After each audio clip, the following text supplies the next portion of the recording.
In this lecture, we will talk about the measurement of some physical quantity for the quantum system.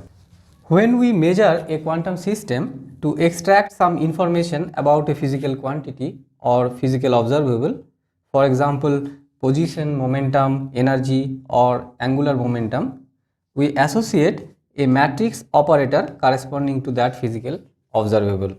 For example, if we want to measure the position of the system, then we associate an operator x corresponding to that position measurement. So for this position measurement, we associate an operator x corresponding to this measurement of position. Similarly, for another observable, say momentum,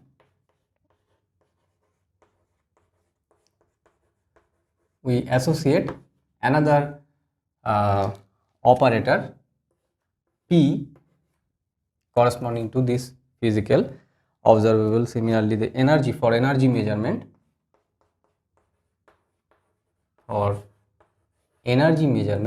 we associate an operator h, and for example, to measure the angular momentum,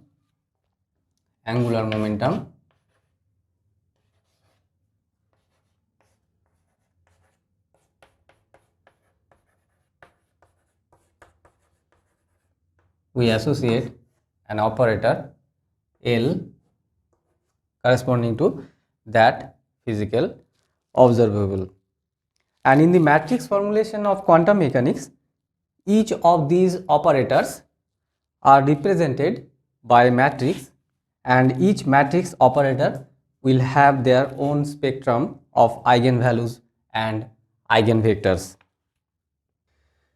Now, consider the measurement of a physical observable, say energy. So we are now considering the measurement of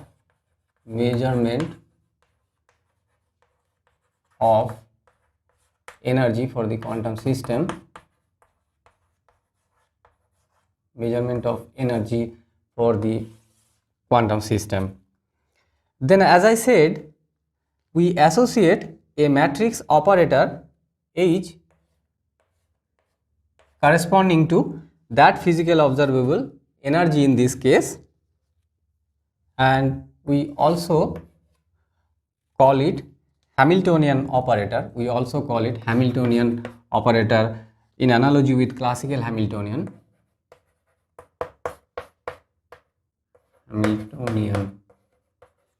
operator.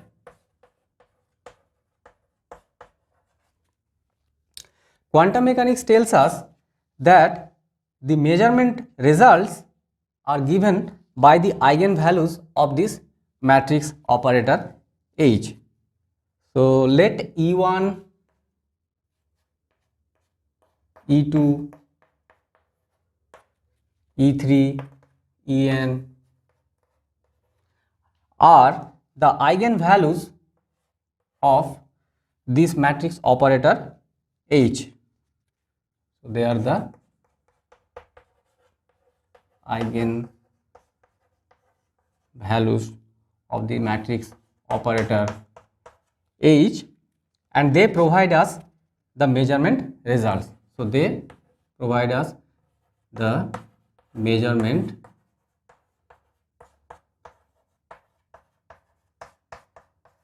results. So this is one of the postulates of quantum mechanics, and we all know how to obtain the eigenvalues of a matrix, right?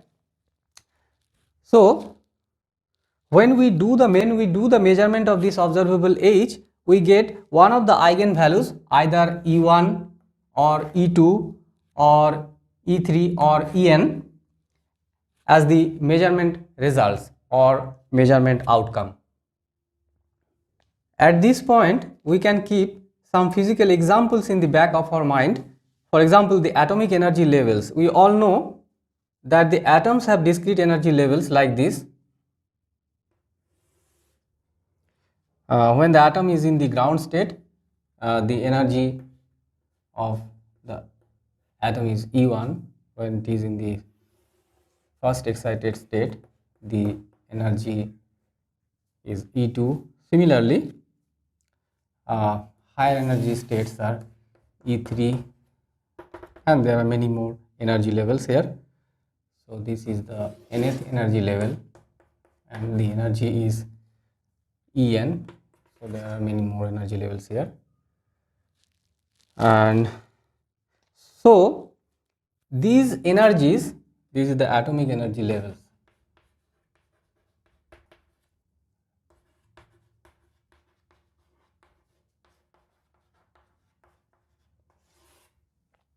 So these energies E1, E2, E3 or En are represented by these eigenvalues E1, E2, E3 up to En of this Hamiltonian operator H for this problem. We can also think of another example, say for example particle trapped under a harmonic oscillator potential, particle trapped in a harmonic oscillator potential. In this case also the system will have discrete energy levels like this, and with energy E1, E2, E3 up to En. In this case the energy levels are equally spaced, but for the atomic case the energy levels are not equally spaced. So these are the two physical examples that we can keep in our mind to understand the measurement outcomes E1, E2, E3 up to En. Also, according to quantum mechanics, after we do the measurement and we obtain a particular results, for example E1 or E2 or E3 or En, the state of the system gets projected into one of the eigenstates represented by an eigenvector of this matrix operator H. So let us say that psi 1, psi 2,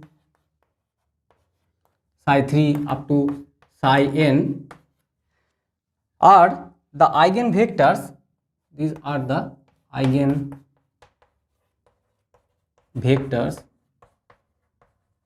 eigenvectors or eigenstates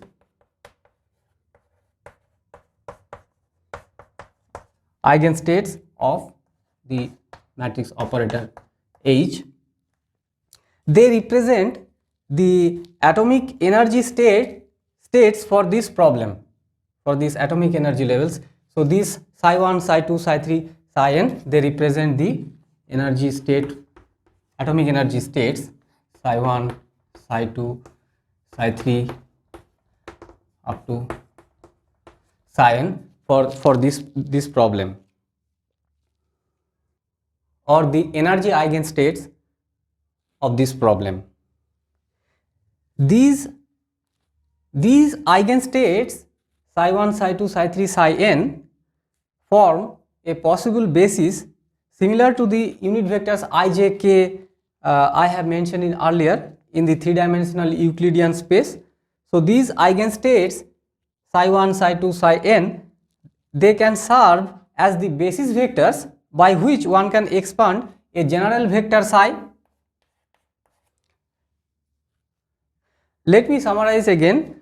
When we do the measurement of the observable H, the measurement outcomes or the measurement results are given by the eigenvalues, these eigenvalues E1 or E2 or En of this operator H, and if we get a particular measurement result or measurement value for, say for example E1, then the state of the system will be projected to the eigenstate psi 1 corresponding to this eigenvalue E1. Similarly, if we obtain the measurement result E2, the state of the system, then after the measurement the state of the system will be projected to the eigenstate psi 2. And if we get the a particular measurement value En, then the state of the system, after the measurement the state of the system will be projected to the state psi n and so on.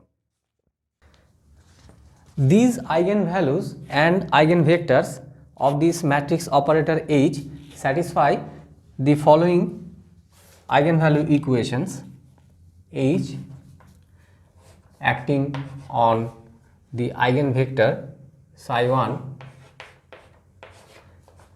is equal to the eigenvalue E1 times the eigenvector psi 1.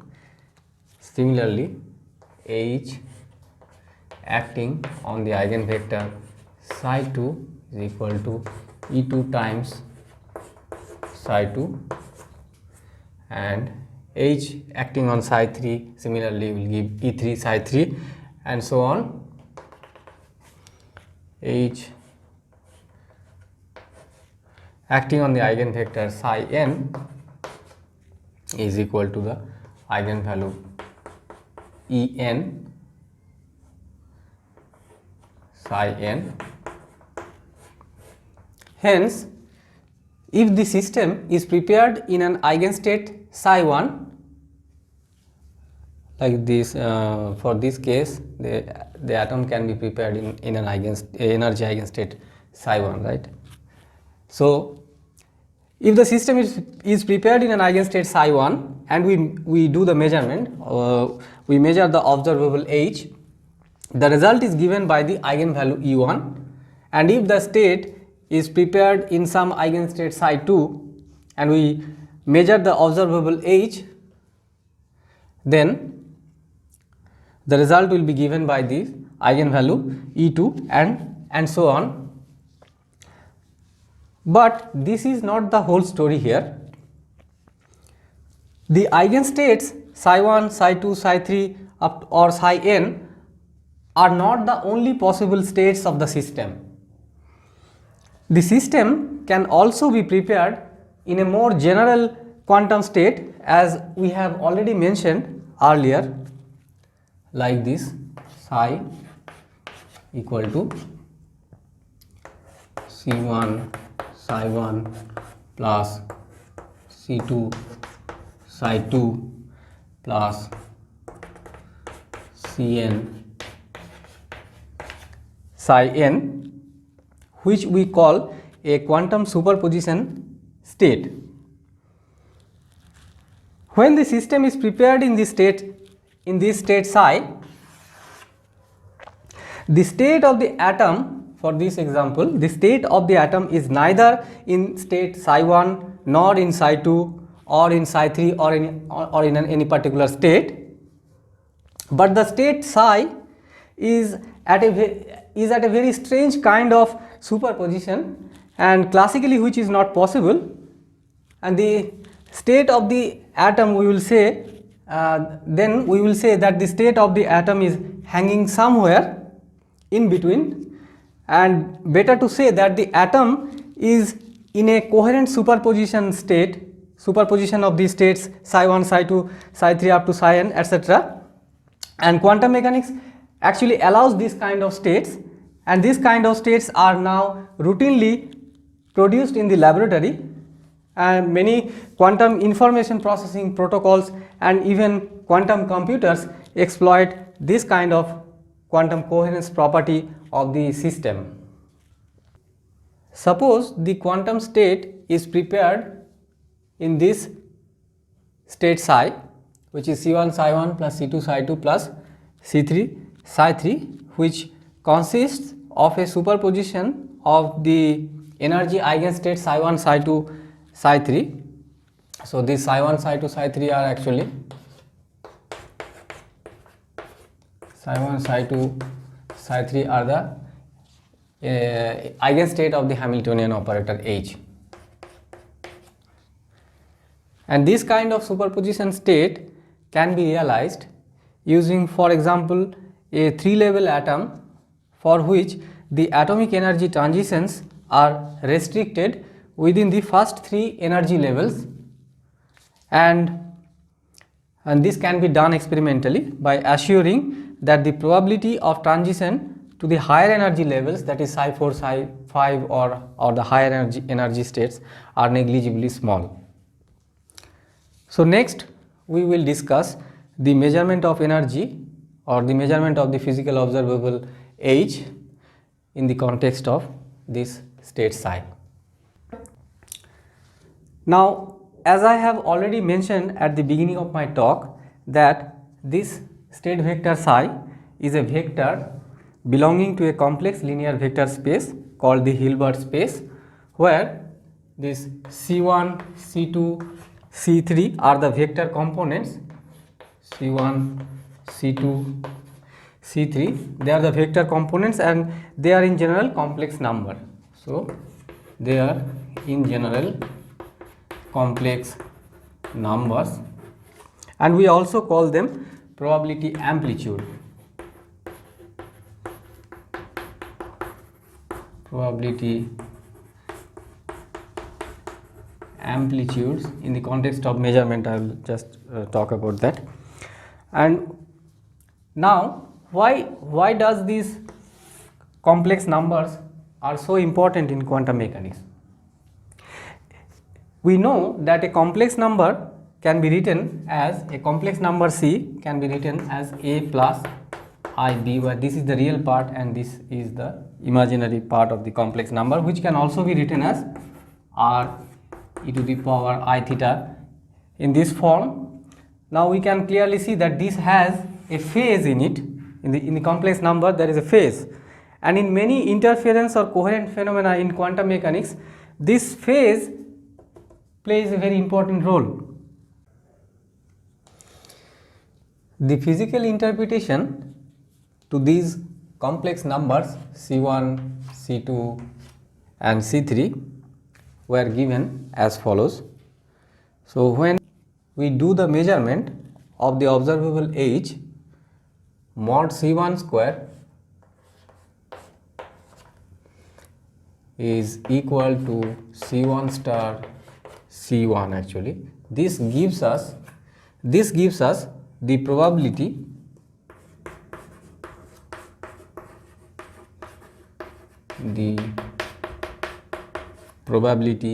of the probability P1 of having the measurement result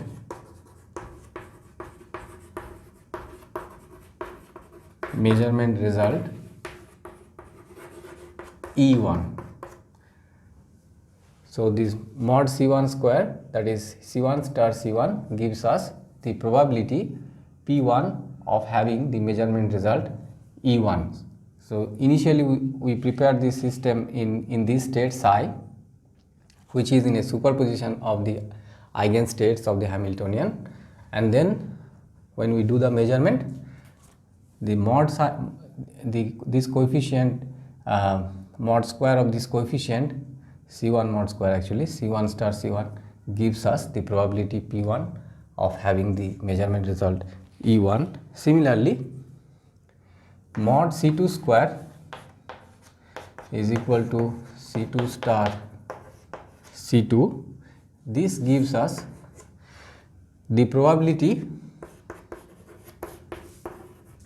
P2 of having the measurement result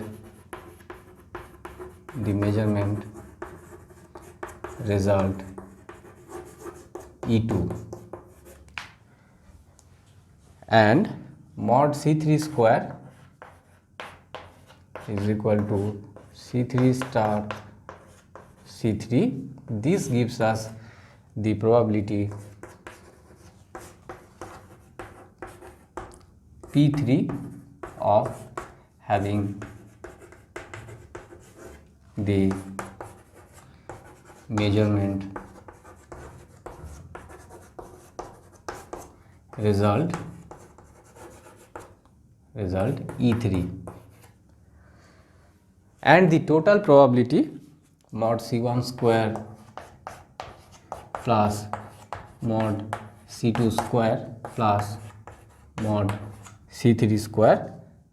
This should be equal to 1, and this probabilistic interpretation is one of the fundamental postulates. This probabilistic interpretation is one of the fundamental postulates of quantum mechanics. Now, how we do the measurement? We can take an example. Usually we prepare the system in this state psi and we perform the measurement several times. For example, for one example, we take like this. We make the measurement 3000 for let us say 3000 times we make the measurement. So total number of measurement we are considering n is equal to 3000. This is the total number of measurement on this system, and let us say that 1000 times, let us say 1000 times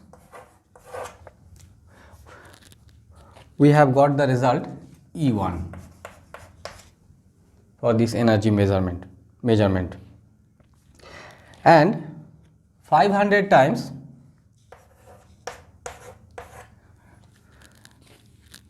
we obtain the result E2, and 1500 times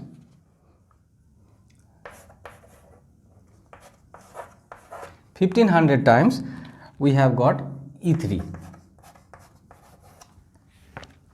Then what is the probability of having the result E1? The probability of having the result E1 will be P1 is equal to 1000 divided by 3000. 1000 divided by 3000 is equal to 1 by 3, and the probability of getting the result E2 is P2 is equal to 500 divided by 3000. This will be equal to 1 by 6. This is the standard probability calculation, and the probability of having the result E3 will be P3 is equal to 1500 divided by 3000. This will be equal to half.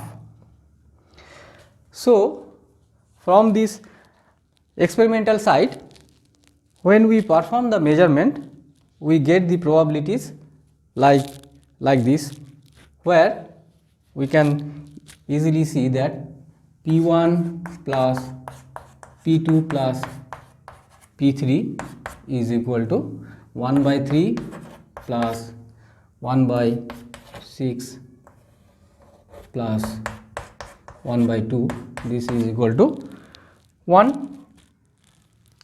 So these are the experimental results, and they should match with the theory. Now, quantum mechanics tells us that the probability P1 of having the result E1 is given by P1 is equal to mod C1 square, and the probability P2 should be equal to mod C2 square, and probability P3 of having the result E3 is equal to mod C3 square, and the total probability P1 plus P2 plus P3 is equal to 1, or in other words mod C1 square plus mod C2 square plus. So if we want to interpret the state, so if we want to interpret the state vector components C1, C2, C3 as the probability amplitudes, then they should obey this equation, that is the total probability should be equal to 1, otherwise we have to normalize the state vector psi.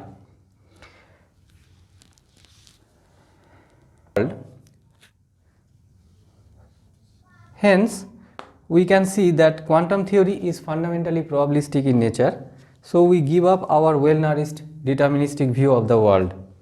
An important point about quantum measurement is that the measurement usually disturbs or changes the state of the system. So, we start from this state psi, this initial state psi prepared in this state which is a superposition of these various eigenstates of the Hamiltonian, and we perform the measurement of this observable H, right, measurement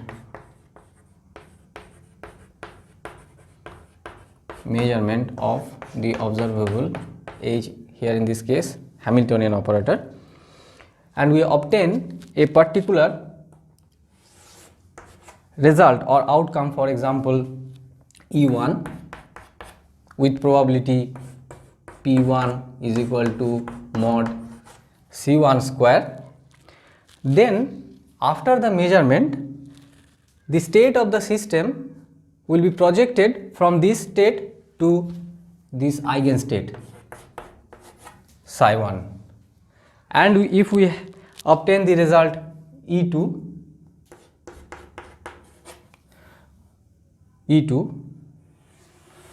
with probability P2 is equal to mod C2 square, then after the measurement the state of the system will be projected from this state to the eigenstate psi 2, and if we obtain the result E3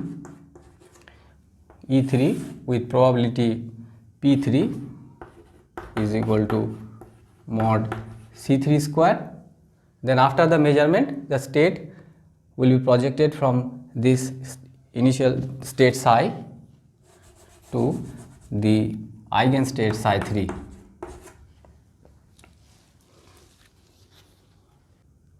The statistical average of the energy measurement is given by E bar. This is the statistical average of this measurement after we get the measurement results, etc. The probability P1 times the measurement outcome E1 plus probability P2 into the measurement value measurement outcome E2 plus probability P3 times the measurement outcome or measurement result E3, which we obtain purely from the probability argument here, and this average energy can also be obtained using the quantum prescription by calculating the expectation value of the Hamiltonian operator. The expectation value of the Hamiltonian operator, which is bra psi, the Hamiltonian operator, then ket psi. Later we will discuss more about the expectation value in quantum mechanics, and we can easily calculate this quantity. In our case, ket psi is equal to C1 psi 1 plus C2 psi 2 plus C3 psi 3, right, as we have considered the example of the 3-level atom, and the dual space bra vector bra psi will be just this one, bra psi 1 C1 star plus bra psi 2 C2 star plus bra psi 3 C3 star. Then this quantity, this expectation value will be equal to, so we substitute this bra psi and ket psi here. So this bra psi is bra psi 1 C1 star plus bra psi 2 C2 star plus bra psi 3 C3 star, and then there is this operator H,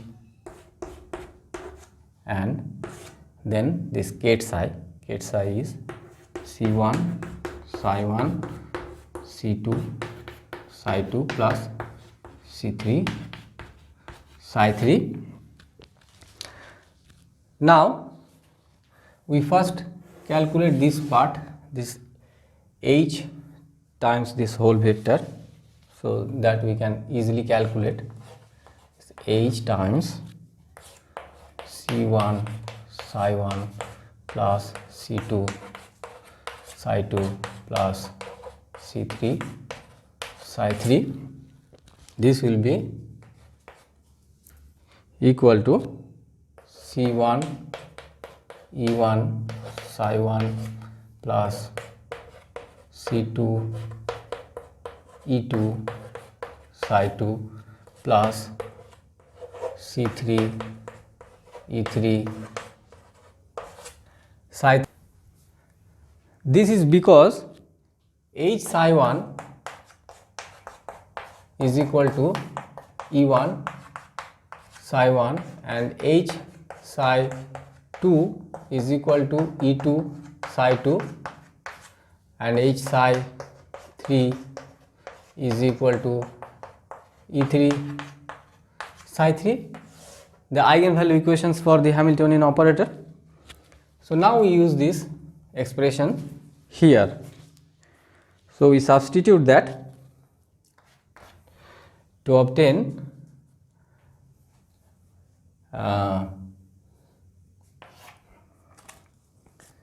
bra psi1 c1 star plus bra psi2 c2 star plus bra psi3 c3 star, and this portion is given by this c1 e1 psi1 plus c2 e2 psi2 plus c3 e3 psi3. So we now multiply this term with this whole vector, then this term with this whole vector, and this. So first we calculate, that is the multiplication. We consider the multiplication of this term with this whole vector. So we do this here actually. So we do this multiplication here. So this is equal to this multiplied by this term will give the, first we bring this constant the constant numbers out, c1 star c1 then e1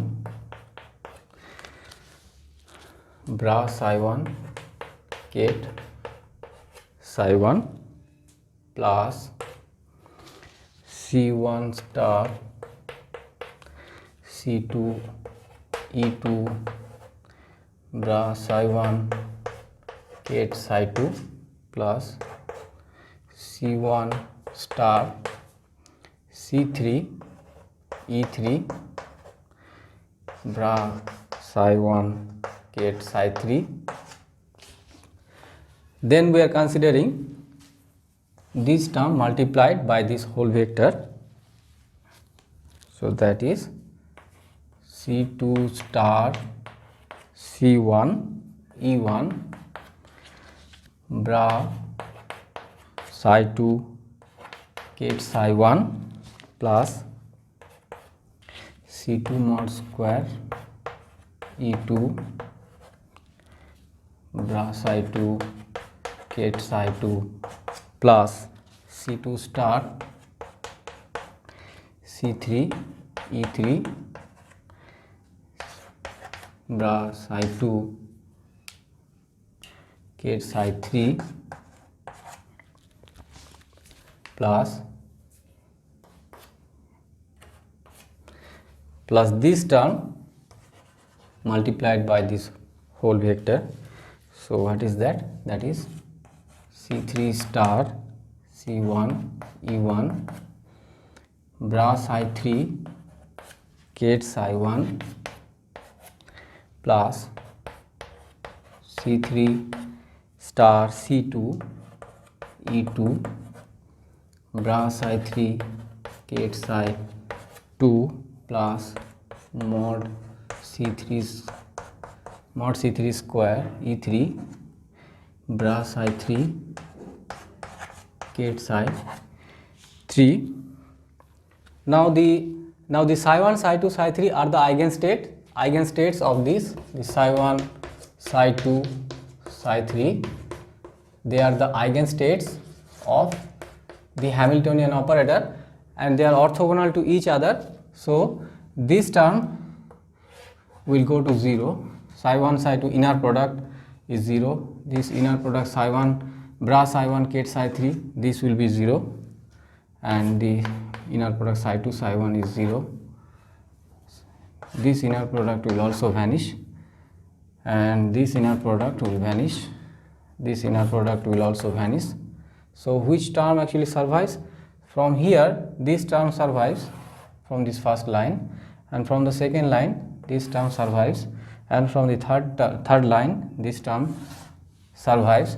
So finally we obtain the result is equal to mod C1 square E1 plus mod C2 square E2 plus mod C3 square E3, and it will match with the experimental result E bar, because P1 is equal to mod C1 square, P2 equal to mod C2 square, and P3 equal to mod C3 square. So this expectation value gives us the same result as this one. One can also obtain an average. For example, average of this quantity H square average is equal to bra psi H square psi. To obtain the statistical fluctuation of this physical quantity, and also if one consider the measurement of another physical observable, for example say for example X, then quantum mechanical predictions for the average values for this operator are X average can be calculated in this way, and also X square average can also be calculated using the same prescription. So in this sense, the quantum state psi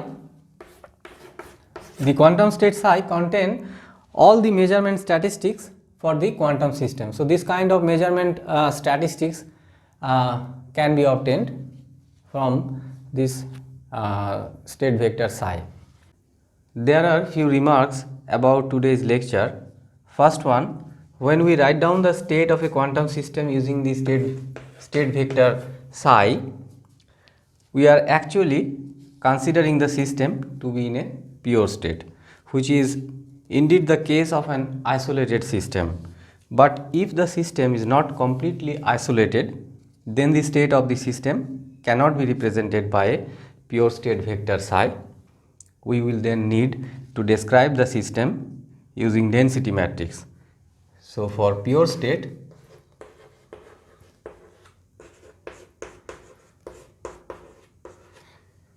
we use state vector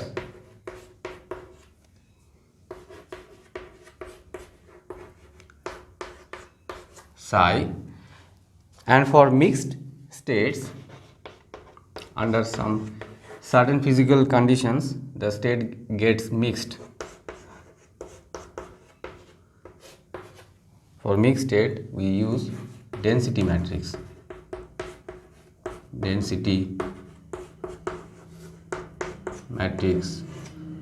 rho, and in this case we use von Neumann equation instead of using the Schrödinger equation. The second point is about the measurement of the physical observables.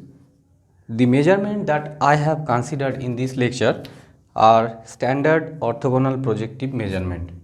So we have only considered standard orthogonal projective measurements.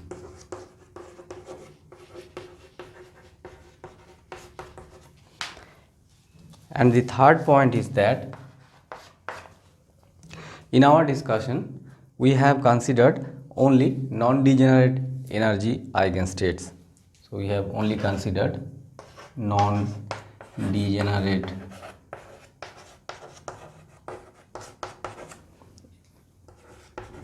energy eigenstates.